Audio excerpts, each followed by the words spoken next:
네, 시청자 여러분 안녕하십니까? 이데일리의 대표 경제종합 시사방송 어쨌든 경제 시간입니다. 매주 금요일 오후 4시 여러분의 경제와 투자 궁금증을 해소시켜드리고 있는데요. 오늘은 특별히 우리 증시의 역대급 상승을 주도하고 있는 반도체 업종 집중적으로 진단해드리는 특집으로 마련했습니다.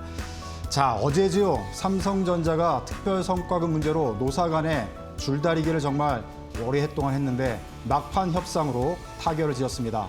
자, 증시의 파국은 막았지만 주주가치 훼손 등 여러 가지 또 논란이 뒤이어서 불거지고 있습니다. 자, 이와 관련해서 오늘 자세하게 또 진단해드리도록 하겠습니다. 자, 대한민국 반도체 산업 경쟁력 진단, 오늘 이 시간을 통해서 여러 가지 정보를 전해드릴 텐데요. 해안을 얻으시는 귀한 시간 되시기를 바라겠습니다. 자, 먼저 이번 주 가장 핫한 이슈, 삼성전자 노사협상 타결 성과급 지급 문제 먼저 살펴보도록 하겠습니다. 자, 파국은 막았지만 우리 사회에 던진 과제가 아주 많습니다. 일단 삼성전자 주주들이 반발하고 있는데요. 소송까지 지금 거론되고 있는 상황입니다. 그래서 이분 전화로 연결해서 지금 현황 그리고 앞으로 계획들 들어보도록 하겠습니다. 소액 주주 모임이죠. 주주 행동주의 플랫폼 액트의 대표를 맡고 계신 이상목 대표 전화로 연결되어 있습니다. 자, 이 대표님 나와 계시죠? 네, 안녕하세요. 네, 안녕하세요. 자, 어제 삼성전자 노사 협상 타결 자세히 지켜보셨을 텐데, 자, 핵심 내용은 사업 성과의 10.5% 성과급 지급, 그리고 특별 성과급의 상한제를 폐지하는 것이 명문화됐다는 거. 자, 이에 반해서 이제 성과급을 자사주로 지급하기로 했다는 게 협상의 골자인데, 자, 이 대표님 내용 자세히 보셨을 테고요. 이 타결 내용 전체적으로 어떻게 보셨는지 먼저 총평 부탁드리겠습니다. 예, 일단 이번 합의는 네. 회사의 진짜 주인인 500만 소액주주가 철저히 배제된 기형적인 타결이라고 보고 있습니다. 그래서 지금 노조는 잠정 합의안을 두고 찬반 투표를 하고 있는데 상식적으로 생각해보면 노조가 총투표를 거친다고 하면 주주 역시 주주총회 소집을 통해서 총투표를 거쳐서 의견을 물어야 마땅하지 않을까 그렇게 생각하고 있습니다. 근데 이제 실질적 피해를 보는 주주들에게는 아무런 동의 절차도 없었다는 게 소액주주 입장에서는 너무나 아쉬운 부분이고요. 특히 이제 영업이익의 몇 퍼센트를 성과급 재원으로 묻고 상한선까지 없앴는데 이걸 10년 동안 적용하겠다는 것은 단순한 일회성 보상이 아니라 제도화하겠다는 뜻으로 보여집니다. 따라서 주주총회 결의도 없는 이익 분배의 제도화는 명백한 주주권 침해이자 원천 무효입니다. 그래서 주주의 허락 없이 막대한 회사 재산을 특정 집단에게 넘겨주는 결정이기에 주주 입장에서는 도저히 받아들이기가 어려운 것 같습니다. 이 대표님 지금 말씀하신 대로 특히 이제 개인 주주분들의 어떤 반발 또 분노가 지금 들끓고 있는 상황인데, 자, 자사주 성과급 지급 방식을 놓고 상법도 위반 소지가 있지 않냐, 또 주주가치 훼손 이런 지적들이 지금 나오고 있습니다. 구체적인 이유는 무엇이라고 보시는지 조금 더 자세하게 설명을 해주시면 도움이 될 것 같습니다. 네, 일단 그 자사주 이야기와 이제 상법 위반 두 가지로 나눠서 좀 보자면요. 네. 먼저 자사주 지급 방식에 대해서 말씀을 좀 드리자면 우리가 좀 생각을 해보면 직원들에게 자사주를 주는 목적을 생각해보면 주식을 장기 보유하게 해서 소위 말해서 주인 의식을 갖게 하자. 그래서 회사의 직원들이 회사를 위해서 정말 열심히 일하게 만들자라는 것일 텐데, 그러면 사실 이제 주식을 못 팔게 하는 그런 락업 같은 조치가 필수적인데 이런 장치 없이 자사주를 곧바로 시장에서 팔 수 있게 된다고 한다면 오히려 시장에 엄청난 매도 물량 부담이 될 뿐이고, 이렇게 되면 이제 주주 가치를 훼손한다라는 게 소액주주분들이 생각하기에 좀 아쉬운 부분인 것 같습니다. 그리고 이제 상법 위반과 관련된 부분을 좀 말씀드리자면, 어쨌든 지금 노조와 회사가 합의한 사안을 보면은 이제 회계 변경을 한 것이고, 회계 변경을 하는 거는 이제 중대한 변경이기 때문에 이제 정관 변경이 필요하다라는 의견이 있고요. 또한 이렇게 중대한 자산을 넘겨주는 거는 또 상법상 이제 중요한 영업 양수도로 볼 수 있기 때문에 이 또한 또 주주총회 특별결의 사항입니다. 그래서 주주총회 없이 이사회가 혹은 회사가 단독을 결정할 수 없는 사안이기 때문에 주주총회 특별결의를 통해서 주주들의 직접적인 동의를 거쳐야만 하고, 그게 없다고 하면 원천 무효다라는 게 저희 주주들의 입장입니다. 네, 지금 그 소액주주 단체 액트 대표를 맡고 계신데, 자, 삼성전자 자사주 성과급 지급을 일단 막겠다 이런 입장인 것으로 제가 알고 있습니다. 자, 앞으로 이제 법적 대응도 검토 주신 걸로 알고 있고요. 앞으로 계획들 어떻게 갖고 가실 생각이신지 그 향후 일정 좀 말씀해 주시죠. 예, 저희는 상법상 강력한 소수 주주권을 적법하게 행사하기 위해서 이 지분 1% 결집을 목표로 모이고 있습니다. 그래서 이제는 주주분들이 직접 행동에 나서서 본인 명의의 주식을 인증하고 실질적인 주주권을 행사해야 하는 시점으로 넘어가고 있다고 저는 판단하고 있습니다. 실제로 이제 그 대한민국 주주운동본부의 입장에 의하면은 이사회 결의 무효 확인 해소와 자금 집행을 물리적으로 중단시키는 그 위법행위 유지 청구 가처분을 신청할 계획입니다. 일단은 이제 노조에서 아직 결정이 되진 않았으니까 이제 노조 총투표를 통해서 결정이 되고 나면 이제 그 다음 이제 그 절차로 넘어가게 될 텐데 그때 아마도 법적 조치가 전개되지 않을까 이렇게 생각하고 있고요. 이를 실현하기 위해서는 이제 소액주주분들이 액트에 모여서 주주 인증 완료하고 힘을 모아주시는 참여가 어느 때보다 절실하다고 생각됩니다. 그래서 저희 액트도 회사의 팬클럽인 소액주주들의 정당한 주주권이 잘 행사될 수 있도록 플랫폼으로서 최선의 지원을 다하겠습니다. 네, 그 이 대표께서는 지금 주주의 입장에서 이제 말씀을 해주셨는데 참고로 이제 끝으로 하나 질문을 더 드리고 싶은데요. 그 기업이 이제 큰 성과를 냈을 때 특별 성과급이나 지금과 같이 노사 협상이 어떤 방향으로 이루어지면 바람직하다고 보시는지 향후에 좀 제언을 주신다면 어떤 내용이 있을까요? 예, 좋은 질문 감사합니다. 네. 저희 주주들의 생각은 이런 것 같습니다. 그 영업이익에서 출발되는 것이 문제이지 직원들에게 성과급을 주는 것 자체가 문제라고 생각하는 주주들은 없거든요. 다시 말하면 핵심 인재를 회사가 나름대로 평가를 하고 성과급이란 건 성과를 잘 낸 직원들에게 보상을 하는 것이기 때문에 성과를 잘 낸 직원들에게 보상하는 그 기준이 반드시 영업이익이라고 생각하지 않고 회사의 미래 이익에 기여할 수 있는 직원들을 잘 선별해서 그들에게 충분한 지원을 하고 그리고 자사주를 주더라도 오랫동안 보유하게 해서 주인의식을 갖도록 그렇게 유도하는 것이 좋지 않을까 생각합니다. 네, 감사합니다. 여기까지 듣도록 하겠습니다. 지금까지 주주행동주의 플랫폼 액트 대표를 맡고 있는 이상목 대표 전화로 연결해 어제 삼성전자 노사 협상 타결 내용 가지고 분석을 해드렸습니다. 자, 참고로 지금 방금 전해드린 내용은 액트의 입장과 견해이고요. 이데일리 TV의 공식 견해는 아니라는 점 참고 부탁드리겠습니다. 자, 보신 바와 같이 삼성전자 파국은 막았지만 자, 시장 내 논란은 여전히 있습니다. 또 이런 문제를 포함해서 대한민국의 반도체 산업 어떻게 경쟁력을 끌어올려야 할지 전 국민의 사실 관심 사항인데요. 이 문제에 이어서 집중적으로 또 진단을 해드리도록 하겠습니다. 자, 이 자리에 반도체 산업 분석 전문가 모셨습니다. 이주환 인더스트리 애널리스트 나오셨는데요. 네, 안녕하세요. 안녕하십니까? 네. 자, 참고로 이주환 박사님 전문가는 금속공학 박사로 SK하이닉스에서 D램 핵심 공정을 연구했고요. 하나금융경영연구소 그리고 포스코 경영연구원 등에서 산업 분석 전문적으로 담당해 오셔서 대한민국 반도체 산업의 핵심 전문가분으로 이렇게 보시면 되겠습니다. 많이 또 다른 방송이나 매체에서 보셨을 텐데요. 이데일리 TV에 또 나와주셨습니다. 자, 앞서 지금 삼성전자 어저께 노사협상 타결 주주분들의 반발 또 앞으로의 계획 얘기를 들었습니다.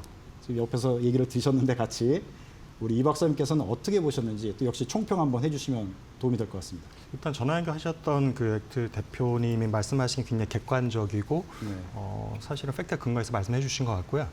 그래서 사실은 성과급을 나눠주는 거에 대해서 뭐라고 할 사람은 없을 거예요. 왜요? 회사가 돈을 벌어서 직원들하고 분배한다는 건 정당한 그렇죠. 행위인데 모든 기업의 모든 또 노동자들의 뭐 권리이기도 하고요. 성과급 자체는 근데 요구하는 그게 것도. 지금 말씀하신 것처럼 몇 가지가 있어요. 그러니까 이익을 분배한다라는 측면이 하나가 존재하고요. 성과급이라는 게 또 하나는 이익과 상관없이 심지어는 불황이어서 적자가 나더라도 핵심 인재를 리텐션하기 위해서 또 필요한 게 성과급이거든요. 그런 면에서 지금 영업이익의 몇 프로로 한다는 건 일단은 상법상에서도 지금 법적 논쟁의 여지가 분명히 있어 보이고요. 그다음에 이렇게 되면은 이익이 남지 않았을 때는 중요한 사람들한테 성과급을 지불할 수 있는 근거는 없는 거거든요. 그렇게 되면 역시 인재 이탈을 막을 수 없는 상황이라서 그런 면에 있어서 약간의 조금 이제 보완이 필요한 아쉬운 대목이 있다고 생각을 합니다. 자, 지금 과거에 우리가 수십 년 동안의 이 산업 역사에서 지금과 같은 노사 협상 사실 저도 본 적은 없고 많은 분들이 그렇게 느끼실 것 같은데 반도체 업종이 이번에 엄청난 호황을 맞게 되면서 이제 벌어진 일 아니겠습니까? 네. 뭐 전체적인 상황은 좋은 건데 또 너무 과실이 커지다 보니까 이걸 어떻게 서로 나누고 또 인센티브도 줘야 될지 이런 문제가 이제 새롭게 불거졌잖아요. 특히 이제 반도체 기업 또 앞으로 대기업에서 이런 일들이 벌어질 것 같은데 기업들은 이걸 어떻게 매니지하고 또 노사 간의 협상을 이끌어가는 게 좋다고 보시는지 산업 전문가 입장에서 좀 견해를 좀 말씀해 주시면 도움이 될 것 같습니다. 사실은 이첫 단추를 낀 게 하이닉스가 먼저. 네. 하이닉스가 제가 볼 때는 나쁜 선례를 안 민 것 같습니다. 네, 그 솔직히 10% 말씀드리면 그 조항을 그때 영업이익으로 했던 네. 게 기본적으로 빨리 어쨌든 회사를 안정화시켜가지고 현재 좋은 상황에서 참을 견지 않고 싶어 하는 경영진의 의도는 충분히 이해가 되나 네. 성과급 제도로 하는 거는 사실 1년 반짝하는 게 아니라 앞으로도 계속 선례가 되고 판례가 되고 내긴 제도가 될 수 있는 거기 때문에 네. 그런 면에 있어서 조금 더 합리적인 접근을 했으면 좋겠다는 생각이 들고 기본적으로 지금 말씀하셨던 주주가 있잖아요. 네. 그래서 엄밀히 말하면 영업이익단에서 성과급을 나눠 갖는 거는 사실 맞지 않는 게 맞다고 저도 생각을 하고 있습니다. 네. 기본적으로 영업이익에서 순이익 가는 과정에서도 뭐 금융비용을 통해서 여러 가지 빠져나갈 비용들이 많이 있거든요. 네. 그 전에 먼저 성과급을 나눠줘 버리는 자체도 사실 동의하기 좀 어려운 부분이 있고 네. 사실은 주주 배당까지 끝나고 난 나머지 재원이 사실은 맥시멈 재원이 된다고 생각이 되고요. 네.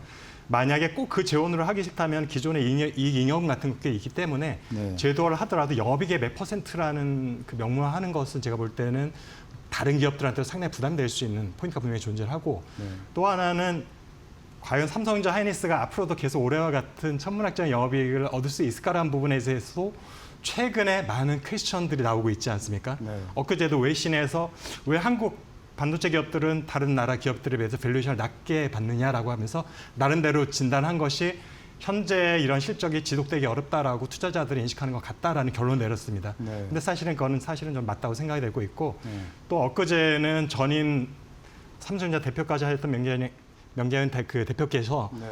이 부분에 대해서 내년 되면 가격 하락할 것 같다라는 또 언급도 하셨고 네. 이제 최근에는 이런 분위기들이 많이 이제 나오고 있어요. 네. 그래서 사실은 올해가 지나고 나면 많이 바뀔 수 있습니다. 분위기들이 네. 가격이 하락이 되게 되면 네.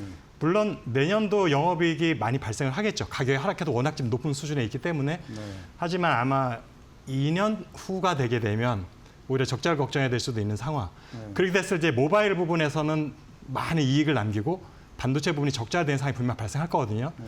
그렇게 됐을 때 이제 노조에서 입장이 어떻게 될지 그 부분에 대해서 지금 벌써부터 걱정이 됩니다. 네. 자, 그러니까 SK 하이닉스 그 얘기할 때는 이제 시장에서 반도체 업종 특성상 또 올해 또 특별한 상황이었고 또 SK 또 그룹 내 자체적인 또 상황도 있었고 등등해서 약간 이해하는 분위기가 좀 많이 있었는데 이게 삼성전자로 넘어오면서 삼성전자 같은 경우는 반도체만을 주력하는 기업이 아니지 않습니까? 다른 여러 가지 사업군이 있고 굉장히 넓은 사업군을 이제 포괄하고 있는 기업인데 또 대한민국의 가장 대표적인 기업에서 일단 시가총액 1위를 지금 몇 년째 하는지 네. 기억도 안 납니다. 노사 협상을 지금 이렇게 하다 보니 이 현대차, 뭐 HD 중공업, 뭐 과거에 강성노자라고 우리가 불리는 이런 기업들까지 영향을 지금 미칠 것 같아서 산업 전반에 이제 노사 협상을 앞으로 어떻게 되는지 이런 큰 문제까지 지금 가고 있다고 보여지거든요. 그래서 산업 전체적으로 반도체 중심으로 분석을 하셨지만 우리 전체적인 산업에 있어서 이런 노사 협상, 성과급 문제 어떤 방향성을 좀 얘기해 주시면 어떻게 또 말씀해 주실 수 있을까요? 사실은 삼성전자가 파업을 하게 됐을 때 직접적인 뭐 경제등 손실 때문에 우려하는 것도 일부 있었겠지만 네. 이번에 대통령실과 장관님까지 직접 나서서 한 거에는 그것도 상당히 말씀하신 것처럼 이례적이었어요. 삼성전자가 갖는 상징적인 의미가 있다 보니 네. 자칫 삼성전자에서 이번에 협상이 된 것이 네. 하나의 가이드라인이 될 수 있다는 거죠. 네. 지금 방금 질문하신 게 아마 그런 걱정인데 그럴 수 있는 여지가 이미 보이고 있잖아요. 네. 지금 이미 노사 협정이 시작된 다른 반도체뿐만 아니라 뭐 바이오니, 철강이니, 자동차 모두 다 지금 영업이익의 몇 프로를 가지고 이미 노사 시작 첫 단추가 끼워지고 있다는 것. 네. 이게 어떻게 보면은 한국 주식시장의 코리아 디스카운트를 없애는 게 아니라 네. 오히려 더 크게 만드는 요인이 분명히 될 수 있다고 저는 생각을 합니다. 네. 그래서 어떻게 보면은 이재명 대통령이 처음에 시작했던 것과 반대 방향으로 하는 거죠. 네. 여러 가지 걸림돌을 없어서 코리아 디스카운트를 없애겠다라는 게 의도였었는데 네. 지금 반도체 쪽의 이 성과급 협상은 반대 방향으로 갈 여지가 충분히 있다라는 것들. 네. 그래서 외국에서 지금 유심히 보고 있는 게 단순히 그 성과급을 얼마 빠져나가냐 이것뿐만이 아니라 앞으로 한국 기업들에 대한 투자 전략에 내 스탠스를 어떻게 할까도 지금 걸려 있다고 저는 보고 있습니다. 네.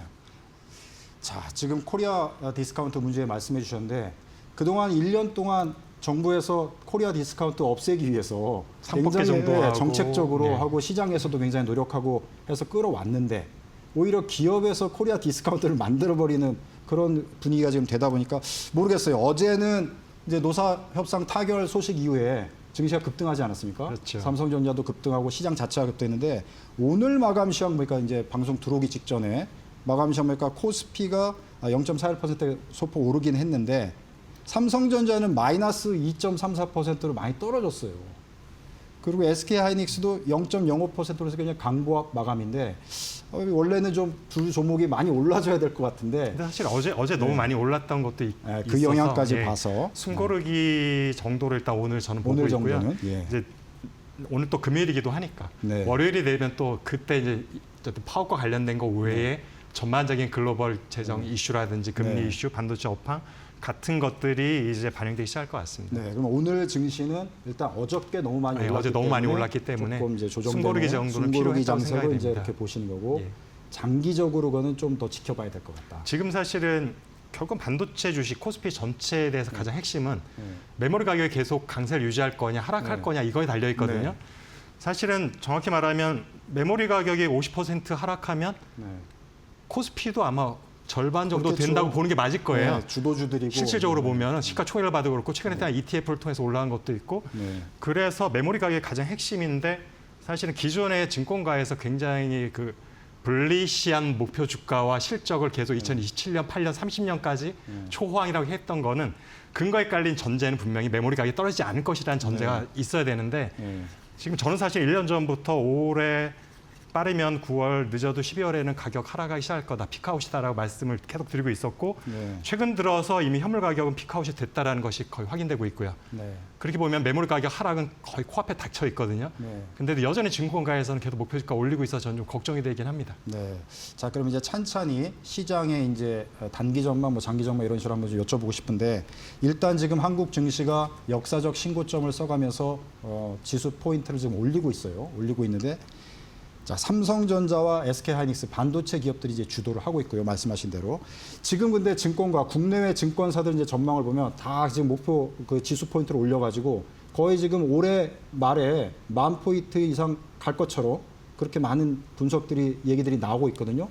지수 상단 포인트 정도를 어느 정도로 우리 박사님 보십니까? 저는 사실은 뭐 증권을 분석을 안 하기 때문에 이게 얼마까지 더 올라갈 수 있을까에 대해서는 말씀을 드리긴 어려울 것 같고 다만 언제까지 오를 수 있을까 하는 대략 말씀을 드릴 수 있을 것 같은데 방금도 제가 언급을 드렸는데 네. 결국에는 메모리 가격이 하락한 이후에는 주가는 오를 수 없다라는 거는 당연한 네. 얘기라서 네. 결국 메모리 가격 하락이 언제쯤 이루어질 거냐가 핵심인데 네. 사실 제가 작년에 1년 전에 예상했을 때는 빨라도 올해 연말 정도 돼야 메모리 가격 피크아웃 될 거다라고 계산을 했었고 네. 계속 방송에 말씀드렸는데 네. 올해 1분기 지나면서 조금 데이터들이 업데이트가 됐잖아요. 네. 최근 데이터를 보면서 생각이 바뀌었습니다. 네. 더 앞당겨지겠다. 더 앞당겨진다고. 지금은 9월 이전일 가능성이 상당히 높아졌습니다. 네. 이 박사님은 그러니까 그 시기를 더 앞당겨서 보신다. 모든 데이터가 이미 앞당겨지는 쪽으로 가고 있습니다. 그러니까 공급 과잉이 여부잖아요. 네, 가격이라는 네, 거는. 네. 제가 볼 때 지금 공급 과잉은 이미 1분기 말에 발생을 했다고 보고 있거든요. 네. 근데 대부분 지금 시장에 나오는 뭐 분석 리포트랄까, 그다음에 그 시장 전망이랄까 이런 것들은 시기를 더 이렇게 늦추는 그런 분위기로 읽히고 있지 않나요? 그러니까 그분들 근거가 뭔지 모르겠어. 데이터를 보여주면서 얘기하면 좋을 텐데 네. 그냥 수요가 계속 좋을 거다라는 얘기밖에 없어요. 네. 구체적인 분석이나 계산에 대한 과정도 없고요. 네. 근데 결국에는 가격이 오르려면 공급 부족이어야지 오르는 거고 네. 공급 과잉이 되면은 무조건 가격은 떨어질 수밖에 없는데 네. 공급 과잉이냐 부족이냐 이거가 결국 핵심인 것 같고요. 네. 저는 확실하게 이미 공급 과잉에 진입했다라고 확신을 하고 있거든요. 네. 왜냐하면 제가 1분기 우리나라 수출이 가장 중요한 게 네. 이제 생산 통계청에 보면 생산 출하 재고 지표들도 물론 있어요. 네. 이걸 보다 의미가 있지만 결국에는 글로벌 메모리 시장에 한국 기업들의 물량이 얼마나 많이 공급이 됐냐를 보는 거는 수출이거든요. 네. 그랬을 때 1분기 D램 수출을 보면 정부 발표로 하면 뭐 몇백 %씩 전년 대비 증가한 걸로 나오죠. 네. 그런데 사실은 그 과정에 가격이 몇 배 오른 거는 생각지 하지 않았던 거죠. 네. 그러면 실제로 가격 효과를 다 제외하고 순수출, 물량이 얼마나 늘었는가를 분석하기 위한 모델을 제가 직접 만든 게 있거든요. 네. 그 모델을 돌려보면 진짜 뜻밖에도 1분기 한국의 D램 수출이 전년 대비 네. 50% 감소했습니다. 네. 절반이 됐다는 얘기거든요. 네. 그러니까 얼마 전까지는 한국 기업들이 공급을 이 정도 절반으로 줄이면 가격이 급등했습니다. 바로 네. 급등했는데 3월달, 4월달 현물 시장에서 메모리 가격은 오히려 하락을 했습니다. 네. 한국 기업들이 공급을 절반으로 줄였는데 현물 가격이 하락했다는 얘기는 100% 이건 공급 과잉이 시작됐다고 보이는 거죠. 네, 이 박사님 일단 그런 견해를 갖고 계신 거고요. 자, 앞서도 이제 말씀하셨지만 우리 증시의 주도주 또 시총 비중을 봤을 때 삼성전자와 SK하이닉스가 올라가 줘야 우리 전체적인 증시가 이제 상승을 할 텐데 지금 이제 8,000포인트를 앞두고 지금 주춤하고 있는 상황이에요. 그러면 쉽게 말해서는 삼성전자와 SK하이닉스가 얼마나 더 오를 수 있는가만 보면 우리 지수 상단을 볼 수가 있는 거고 우리 증시의 전체적인 분위기를 이제 읽을 수 있을 텐데요. 그래서 삼성전자, SK하이닉스 두 종목을만 일단 좁혀서 보면 지금 다른 국내외 증권사들 목표가가 지금 계속 올라가고 있잖아요. 나오는 거 분석 리포트가 삼성전자는 50만 원 이상 목표치 나오는 게 많고요. SK하이닉스는 400만 원 이상까지 지금 얘기하고 있는 그 목표 주가를 이렇게 보고 있는데 지금 현재 주가에서 보면 아직도 올라갈 상당한 구간이 남아 있다고 일반 투자자들은 보고 있는 상황이거든요. 그렇죠. 그리고 이 박사님께서는 그러면 이 지금 갭에 어느 정도까지를 보고 계십니까? 그러니까 얼마만큼 올라가는지는 알 수가 없는 게 네. 하루에 몇 %씩 올라가냐에 따라서 네. 그 목표 도달하는데 며칠이 필요하냐가 달라지잖아요. 네. 그래서 저희가 그래서 주가는 예측할 수 없다라는 건데 거꾸로 저는 9월이면 피크아웃이 될 거다라고 보고 있으면 9월 이전에 본다면 지금부터 9월까지 남은 기간 동안에 얼마 올라갈 수 있겠냐 현실적으로 네. 요거를 계산해 보면 되지 않을까 생각이 되고 있고 네. 메모리 가격 피크아웃에 대한 부분 왜 그러면은 공급 과잉이 진행이 되고 있는 상황에서 목표 주가가 올라가고 있을까라는 부분에서 궁금해하시잖아요. 네. 이 부분이 사실 그래서 지금이 가장 위험한 시기예요. 네. 왜냐하면 현물 가격하고 고정거래 가격은 서로 시차가 있거든요. 네. 현물 가격이 하락하기 시작하면 일단은 피크아웃이 정해진 겁니다. 네. 그래서 공급 과잉이 시작됐다는 의미가 되고 그런데 몇 개월 동안은 현물 가격은 하락하는데 고정거래 가격이 오히려 상승을 하는 기간이 반드시 존재합니다. 네. 시차 때문에 그런 거거든요. 네. 그러니까 실적은 가격은 떨어지는데 2분기 실적은 더 좋아지고 3분기는 네. 더 좋아지죠. 그렇게 되면 증권가는 항상 좀 비속어를 들면 뒷북이잖아요. 네. 실적이 더 좋아지고 고정거래 가격이 더 높아지니까 더 높게 잡지만 사실은 현물거래 가격이 하락이 시작했다는 얘기는 이미 카운트다운이 시작했다는 의미인데 이 부분을 지금 간과하고 있는 거죠. 네. 그래서 이 몇 개월 동안 실제로 카운트다운이 시작됐는데 고정거래 가격이 오르는 이 기간 동안이 증권가에서는 가장 장밋빛 리포트가 많이 나오는 시기인데 네. 사실은 그 코앞에 절벽이 있다고 저는 보고 있습니다. 자, 그러니까 이 박사님은 이제 9월 때까지 공급이 과잉의 이제 정점에 다다르고 가격도 그때가 이제 정점에 공급 과잉의 정점이 아니라 네. 공급 과잉이 시작이 되고 공급 과잉 정점은 3, 4년 뒤까지 계속 공급 과잉일 건데 네. 그때가 되면 이제 고정거래 가격도 하락할 거라는 거죠. 가격이 꺾이는 시점이 9월, 피크아웃이라는 거죠. 예. 그 시점을 9월로 보시는 거고 그래서 주가도 그때까지는 주가는 더 먼저 빠지겠죠. 보통 선행하니까. 주식 시장은 선행을 해서 더 빠질 수가 있으면 지금부터 그러니까 위험하다고 보시는 그렇기 때문에 지금 굉장히 위험한 구간이라 말씀드립니다. 자, 그러면은 이제 그렇기 때문에 두 개의 종목이 사실상 이제 이 박사님의 견해입니다. 지금 이제 우리 보시는 분들이 뭐 2대1의 견해냐, 뭐 다른 증권사의 견해냐 이렇게 뭐 생각하실 수도 있겠 그건 아니라 투자는 이제 개인의 판단에 의해서 하시는 거기 때문에 여러 가지 저희는 이제 정보를 전해드리고 이런 견해도 있고 저런 견해도 있고 이렇게 전해드리니까 참고로 이제 아시면 되겠고 이 박사님이 보실 때는 어쨌든 지금이 상당히 SK하이닉스와 삼성전자 주가가 상당히 고점에 와 있는 거 아니냐 이렇게 보시는 거네요. 가격 그러니까 조금 더 올라갈 수는 있겠죠. 네. 피크아웃까지 아직 네. 몇 달일지 모르지만 몇 달이 있는데 이제 사실은 기간으로 보면은 몇 개월 안 남았다고 보기 때문에 단기 투자자들 같은 경우는 사실은 그 뭐 조금 더 오르고 수익이 올라갈 수 있는 여지가 분명히 남아 있죠. 남은 몇 개월 동안. 네. 하지만 중장기 투자자들은 지금 사고 한 2년 뒤에 팔 거야라고 생각하시는 분들은 지금 절대 사면 안 되는 구간이라고 네. 이렇게 반복해서 말씀드리고 있습니다. 자, 그러면 이제 저희가 힌트를 사실 얻는 게 투자할 때도 어저께 이제 노사협상 타결의 내용들을 봤을 때 성과급 지급을 삼성전자의 이제 수익이 나야지만 성과급을 지급할 수 있고 특별 그리고 성과 또 주식으로 주기로 했죠. 네, 자사주로 주는 거니까 그렇게 보면은 200조 원의 영업이익, 그다음에 100조 원의 영업이익을 상당 기간 향후 몇 년간을 이렇게 예측을 한 걸로 추측을 해볼 수 있겠더라고요. 그렇게 봤으면 공급이 계속 지금 증가를 하면서 그게 어느 시점인지는 모르겠지만 최소한 올해 말이나 뭐 내년까지는 그래도 더 많이 팔면서 더 영업이익을 내면서 주가를 끌어가지 않겠냐, 이게 좀 일반적인 시각인 것 같은데 이 부분에 대해서는 또 어떻게 보십니까? 그 부분은 사실은 이미 계속 말씀드렸지만 네. 3분기 정도부터는 가격이 떨어질 것 같다. 네. 가격이 떨어지면 영업이익은 비례해서 같이 줄어드는 거고요. 네. 지금 제가 볼 때 한 1, 2년 뒤에 삼성전자 직원들이 네. 하이닉스 직원도 굉장히 부러워할 것 같아요. 네. 하이닉스 직원들을 현찰로 받았거든요. 네. 근데 삼성전자 주식은 제가 본 게 팩트인지는 모르겠으나 3분의 1은 직접 팔 수 있고 네. 3분의 1은 1년 후, 3분의 1은 2년 후에 팔 수 있는데 네. 메모리 가격이 올해 피크아웃하면 주가가 네. 지금의 가격으로 팔 수 있는 게 아닐 거거든요. 네. 그러면 예상했던 금액의 반이 될 수도 있고 3분의 1 될 수도 있고 5분의 1 될 수도 있는 거라서 네. 현찰로 받은 하이닉스 직원들 굉장히 부러울 수도 있다라고 지금 조심스러운 생각이 드네요. 네. 자, 그러면 두 개 기업을 금방 이제 성과급 관련도 노사협상 타결 그 내용도 좀 분리해서 말씀해 주셨거든요. 그러면 이제 삼성전자와 또 SK하이닉스 같은 반도체 기업이라도 좀 다르잖아요. 상품도 다르고 기업 문화도 다르고 또 사업 전략도 조금씩 다르기 때문에 구분해서 말씀을 해주시면 또 참고가 될 것 같습니다. 또 투자자분들도 같이 투자하시는 분도 있지만 한 종목만 투자하시는 분도 계시기 때문에 자, 삼성전자의 그 뭐랄까 장점과 단점, 그 다음에 SK하이닉스의 장점과 단점, 이거를 좀 구분해서 좀 설명을 해주시면 도움이 될 것 같습니다. 그 양 기업의 큰 차이가 하이닉스는 순수한 반도체 기업, 그것도 메모리 기업이라는 거고 삼성전자는 반도체도 있고 스마트폰도 있고 가전도 있고 자회사로 디스플레이도 있고 네. 하만 같은 전장 음향기기들도 있다 보니까 반도체 내에서도 팹리스라고 할 수 있는 LSI도 네. 있고 파운더리도 있고 네. 굉장히 복잡한 구조여서 이게 사실은 불황기 때는 장점입니다. 네. 불황기 때는 모든 사람의 사이클이 같이 불황이 가지는 않기 때문에 네. 반도체만 있을 때보다 한쪽에서 불황이 돼서 적자가 나더라도 다른 쪽에서 일부분을 보충해주는 효과가 있어서 네.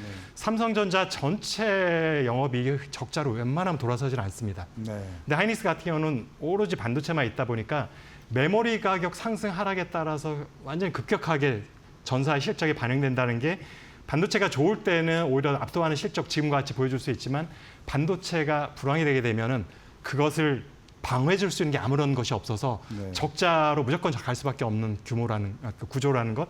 이 두 개가 장단점이 있다 보니 사실은 반도체가 좋을 때는 하이닉스가 유리한 거고요. 네. 반도체 불황기에는 삼성전자가 유리하다 보시면 됩니다. 네.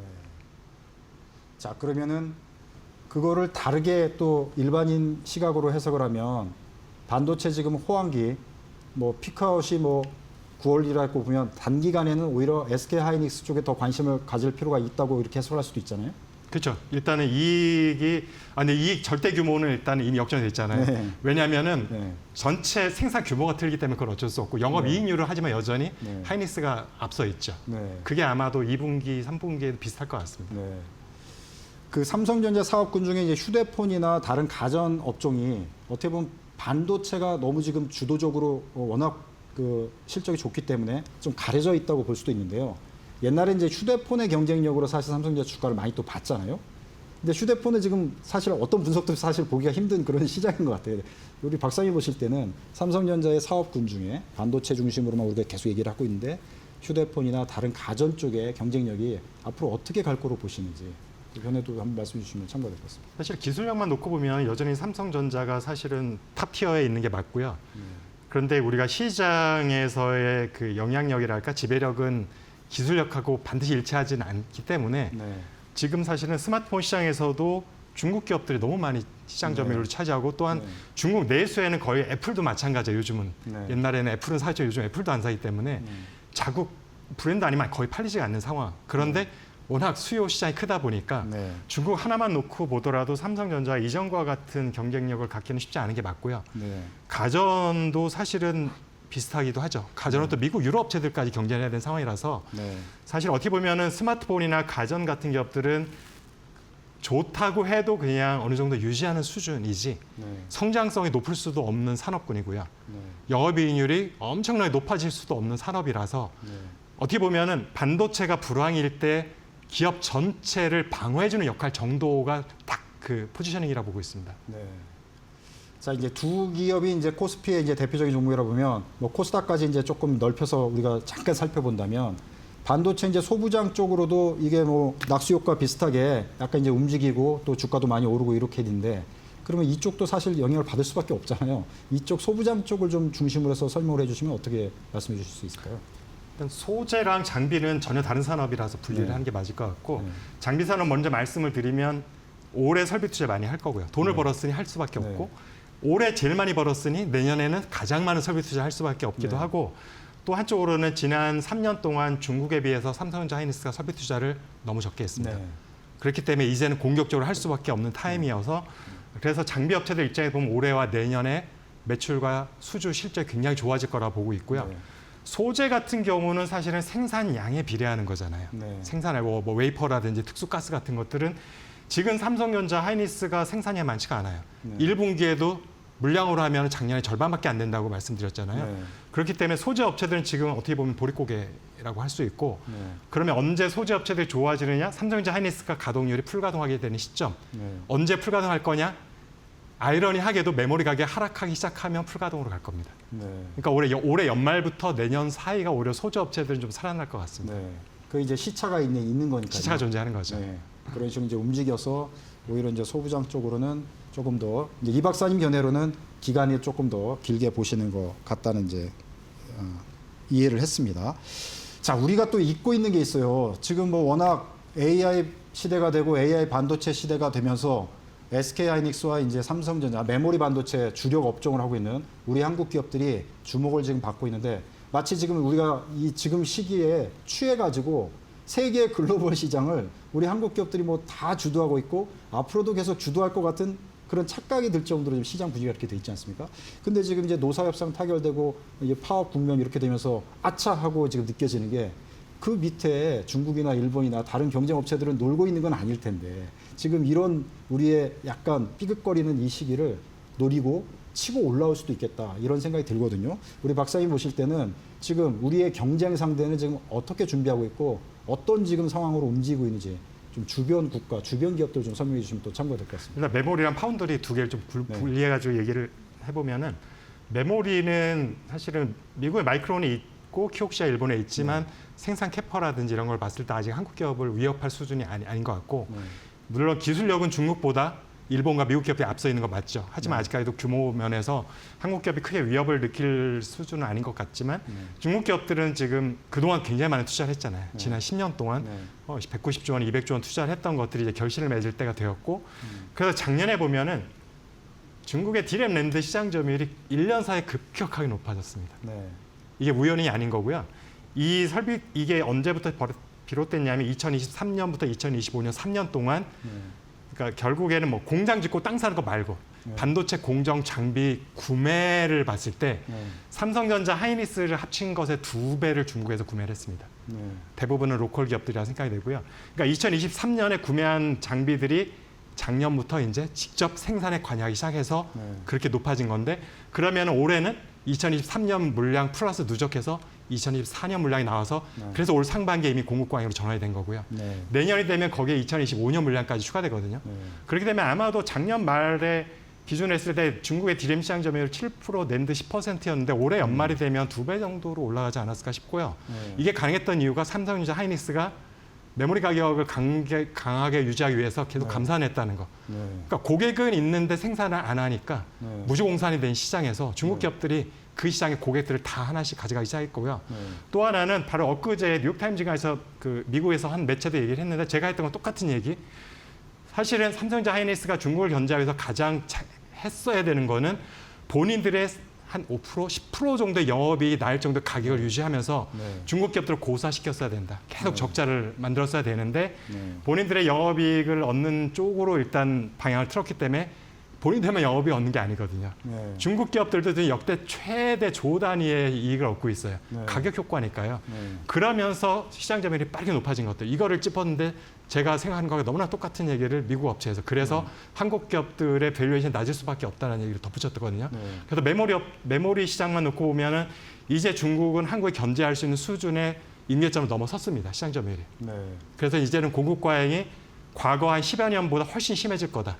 결국에는 2013년에 일본의 LP다가 파산하면서 치킨 게임이 없어졌는데 네. 그래서 전반적으로 메모리 시장들의 사이클은 여전히 존재하지만 사이클 하단이 더 올라가는 효과가 발생했거든요. 네. 근데 이제는 2012년 이전으로 되돌아갔다 좀 보고 있습니다. 치킨 게임이 다시 존재하는 시점. 네. 그래서 이제는 호황기의 불황기의 불황 시점이 훨씬 더 심각하게 될 거고 또한 공급 과잉이 한번 시작되면 굉장히 더 길어질 거다라는 것을 올해부터 이제 시작된다 보고 있는 거고요.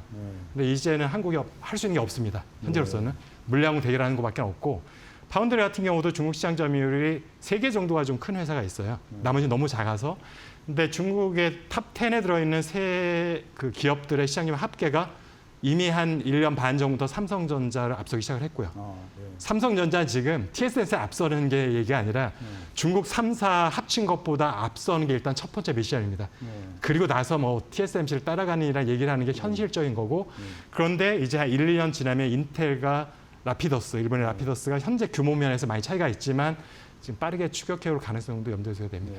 지금 이 박사님 말씀하신 거 보면은 삼성전자 그 노사 협상 이 기간에 약간 파국 위기가 되면서 우리 주가가 좀 주춤할 때 중국의 반도체 관련 뭐 종목들은 막 올라갔던 게 다 이 연관이 돼 있다고 우리가 해석을 하면 되는 건가요? 연관이 다 있죠. 맞습니다. 그리고 지금 이 메모리 기업들이 사실은 지난 10년 동안 왜 정부에서 그렇게 투자를 했는데도 시장 점유율이 높아지지 않았을까라는 부분에 대해서 제가 분석을 해본 결과는 적자여서 그랬던 거예요. 네. 만들수록 적자가 되니까 공격적인 마케팅을 할 수도 없었고 많이 팔 수도 없었고 내가 번 돈으로 재투자를 할 수 있는 돈이 없으니까 정부 펀딩에만 의존했었는데 그게 이제 작년 초부터 가격이 급등하면서 거꾸로 됐죠. 이 흑자 전환이 되니까 이제 물건을 팔수록 돈을 벌잖아요. 그러니까 당연히 증산을 할 수밖에 없고 만들어놓은 공장 풀가동을 해도 무조건 흑자니까요. 그리고 이제는 내가 돈 번을 가지고 재투자를 할 수 있는 여력이 생겨버려요. 선순환이 된 거죠. 그래서 지난 10년 동안 그렇게 투자를 해도 시장 점유율이 높아지지 않다가 작년부터 시장 점유율이 높아지기 시작한 건 오로지 감사하느라 한 한국 기업들의 덕이다. 땡큐 삼성 하이닉스 할 것 같습니다. 이런 부분은 어떻게 해석할 수 있을까요? 그 지금 이제 드는 생각인데 미중 관계가 안 좋아서 중국을 이제 미국이 배제하는 상태에서는 이제 메모리 반도체 시장에서도 한국이 이제 덕을 볼 수 있는 이렇게 해서 공급 부족을 더 공급 부족하게 만들 수 있는 약간 미국과의 어떤 관계 속에서 이걸 만들어갈 수 있는 그런 뭐 지렛대 그런 역할을 만약에 한국 기업들이 할 수 있었다면 뭔가 미중 관계가 좀 풀려갈 것 같잖아요. 지금 분위기가 이렇게 되는 국제적인 그다지 풀릴 것 같지는 않은데 완전히 풀리지는 않겠지만 뭔가 이런 국제 정세도 우리가 어떻게 해석을 앞으로 해가야 될지 그런 궁금증이 갑자기 생기는데 어떻게 보십니까? 메모리에 미치는 영향은 저는 거의 없다고 보고 있고요. 지금 중국이 가장 목말라는 건 EUV 장비 하나밖에 없어요. EUV 장비는 풀어줄 리가 없습니다. 미국에서 아무리 사이가 좋아져도 맞습니다. 그건 민주당 때도 안 풀어줬던 거기 때문에 그래서 EUV 장비 없이 일단은 계속 한동안 가야 되는 상황이고 본인들이 직접 개발할 때까지는 시간이 좀 걸리겠죠. 그래서 EUV 장비를 없는 상황에서 하기 때문에 분명히 한계가 분명히 있긴 해요.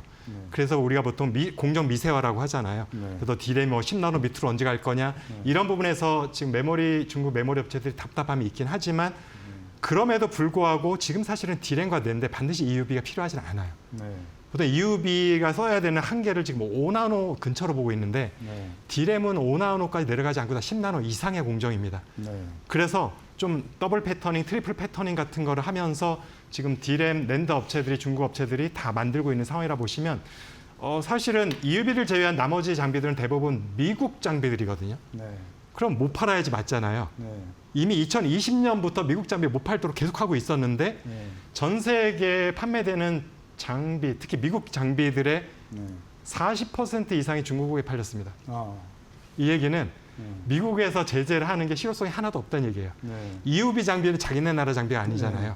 그러니까 강력하게 제재를 하고 사실은 미국 장비들을 제재를 하면 누가 파산하느냐? 네. 어플라이드 머티리얼스 램 리서치가 파산을 합니다. 네. 그런 일을 미국 정부에서 할 수가 없거든요. 네. 그래서 결국에는 모든 미국 장비들은 다 우회로를 통해서 중국에 아무런 문제 없이 다 들어가고 있습니다. 그래서 실제로 미국에서 중국에 지금까지 제재를 해서 딱히 걸림돌이 되는 건 없었다고 봅니다. 네. 그래서 앞으로도 바뀔 게 크게 없다고 보는 거죠. 네. 자, 여러 가지 이제 국제 정세 관련해서도 연관돼서 이제 제가 여쭤보는데요. 왜냐하면 지금 AI 시대 그거는 모두 다 지금 동의하는 상황이 돼 버렸어요. 글로벌 시장과 또 국가 산업의 경쟁력이 AI 시대 또 AI 시대를 만들어갈 수 있는 반도체 경쟁력을 누가 갖고 있냐? 어느 나라가 그것을 주도할 수 있는가? 그 제품을 공급할 수 있는가? 뭐 이런 시대로 지금 바뀌었다는 거는 모두 다 지금 인정을 하고 있지 않습니까? 자, 그러면 이렇게 반도체 패권 전쟁이라고 볼 수 있는데요. 이 박사님께서도 이제 그 주제에 관심을 갖고 뭐 책도 쓰시고 계속 말씀을 하시는 걸로 알고 있는데 한국이 결국 이 반도체 패권 전쟁, 글로벌 시장에서 이겨야 되지 않겠습니까? 뭐 우리가 이제 사람과 기술 뭐 이거 가지고 지금까지 한국이 발전해 온 건데 반도체 패권 전쟁에서 반드시 이겨야 될 상황인데 한국의 그 승리 가능성 뭐 일단 큰 틀에서 어떻게 보시는지 한번 이제 국가적인 차원 또 글로벌 시장 차원에서 좀 진단을 한번 해주시죠. 결국에는 올해, 작년, 내년까지 네. 번 많은 돈을 어떻게 쓰느냐에 달려 있는 것 같습니다. 네. 지금 현재 상태를 그대로 유지하는 것만 갖고로는 네.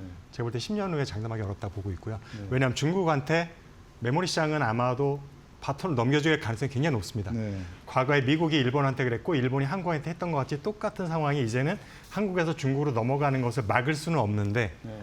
그럼에도 불구하고 한국 기업들이 메모리 막을 수는 시장에서 없습니까? 막을 수는 없습니다. 그건 불가능하고요. 이미 말씀드렸지만 시기만을 늦출 수- 이미 인계점을 넘어섰어요. 그때 우리가 좀 더 감산이 아니라 네. 더 중국 기업들을 공격적으로 고사시켰으면 10년을 연장할 수 있었지만 이제 그거는 본인들 선택이니까 이제는 우리가 손쓸 수 없는 단계로 넘어섰습니다. 그래서 자, 막을 수 그럼 이제 없습니다. 시점은 중간에 제가 질문 드려도 될까요? 말씀하십시오. 예.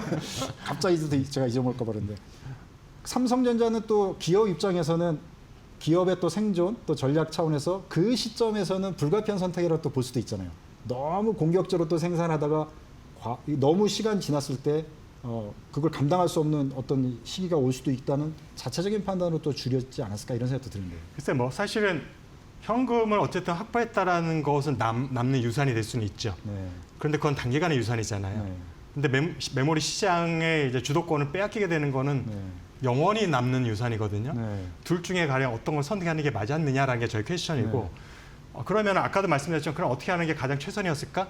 한국 기업들이 한 10% 정도 영업이익률이 나오는 수준의 가격을 유지하는 거였다. 네. 한국은 계속 돈을 벌 수 있어요. 그다음에 규모는 물량을 늘려서 규모를 늘리면 되는 건데 네. 거기서 사실은 물량을 줄이면서 가격을 올리는 P를 높이고 Q를 줄이는 선택을 함으로써 네. 중국 기업들이 급격하게 빠르게 올라오게 됐는데 이것들은 어쨌든 본인들의 선택이니까 앞으로 그 결과에 대해서 책임을 져야 되는 보고 있고요. 일단 중요한 타이밍을 놓쳤고 놓쳤다고 그래서 봅니다. 지금부터는 중국이 이제 우리를 능가하는 거는 시간의 문제예요. 시간의 문제인데 그러면 한국이 어떻게 할 거냐 더 중요한 거잖아요. 사실은 네. 어쨌든 시장 점유율을 뺏기는 건 어쩔 수 없지만 네. 여전히 우리가 주도할 수 있을 여지는 아직 있는 거기 때문에 그게 제가 이제 5년 후, 10년 후를 바라본다면 지금의 상태를 유지로는 안 된다라는 게 제 판단입니다. 네. 그래서 지금의 번 돈으로 그냥 생산 시설 늘리거나 HBM 시설 확충하는 거로 가는 건 저는 지혜로운 판단이 아니라고 생각이 되거든요. 네. 지금 한국한테 가장 필요한 거는 설계 능력입니다. 네.